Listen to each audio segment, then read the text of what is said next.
Okay, before anyone looks at the title of this and thinks I'm gonna make some hot take about Toy Story sucking, no, I love Toy Story. It's an incredible film and is a major part of my childhood. Just listen up, alright?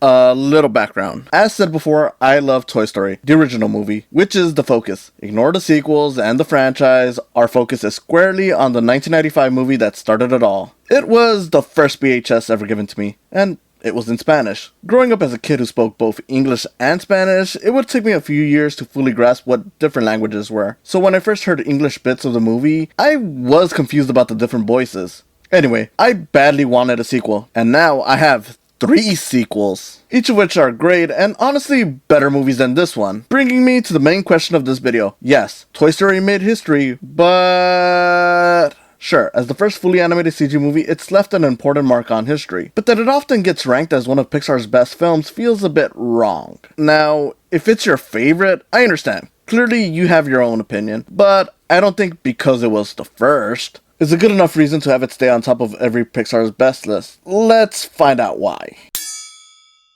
Look, this part is mostly subjective. Like I said before, opinions are opinions, but I still think I've got an argument to make here. To put it plainly, while I think Toy Story, the movie about a toy who gets jealous of a newer toy, but soon has to get along with said toy when they're trapped by a troublemaking neighbor, is good and filled with iconic moments, I do think it's a bit simple looking at what Pixar has put out since. Now, simple doesn't mean bad, it's still filled with iconic scenes.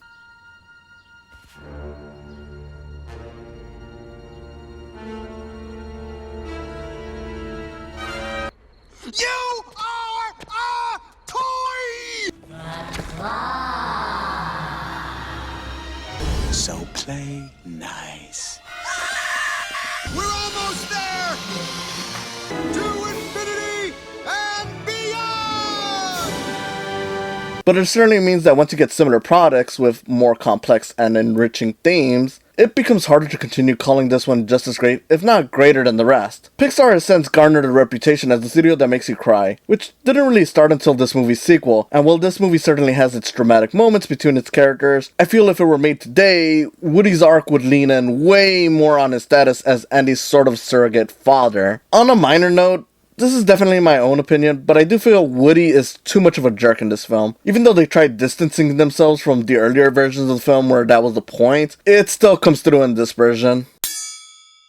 Look, I don't want to be mean, but yeah, the animation on this movie hasn't aged well. Sure, people will point to its age, but whether it's 2D or live action, I've seen movies that still look great from decades ago. It's not entirely the fault of this movie, admittedly, CG on the whole has never been great in this area. That doesn't mean I hate it though. But if even the tiniest thing looks off, the illusion can be ruined, or in this movie's case, less appealing. Just look at that dog. I think it holds up enough to still enjoy the movie, but as the years go by, Toy Story sadly starts to look less and less appealing. Not enough to make the movie bad, but enough where it can make me wish we'd watch something else. Sure, movies don't have to be beautiful to look great, but as a visual medium, sometimes I do want something nice to look at, and not this.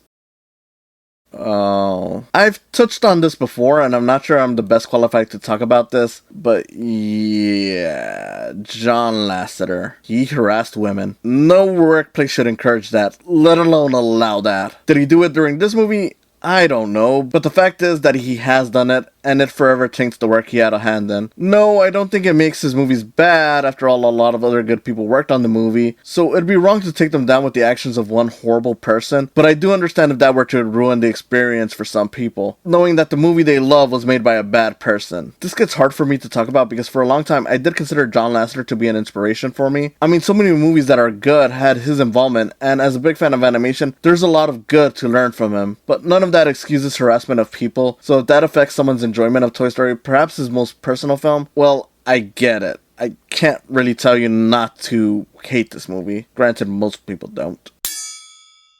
Well, this is a short one, and to be fair, it's because I do want to delve into this movie much more in future videos, but I did want to at least ask, is it deserving of its status? Obviously, this will differ with people. I enjoyed it and think it's definitely a landmark film, but I do acknowledge after so many Pixar films that did the formula better, I do find this movie to be among their weaker entries. Not because it's bad, it's honestly terrific. It's just that it isn't as complex or stunning to look at as some of their other works. The sequels definitely improved on the story much more, and the argument of best Pixar franchise is easy for this one to win. But if you were to judge this film alone, well, you can enjoy it all you want. I do. But if you were to ask me, it may be an important feature for them, but it's nothing more. So yeah, not a top 10 Pixar movie for me. And while I don't hate anyone who includes it on their list of top 10 Pixar films, I just have to say, maybe consider the film on its own without the sequels or the history it made. Cause yeah, plenty of things are the first in their line of work, but that doesn't mean the first is always the best. See you next time.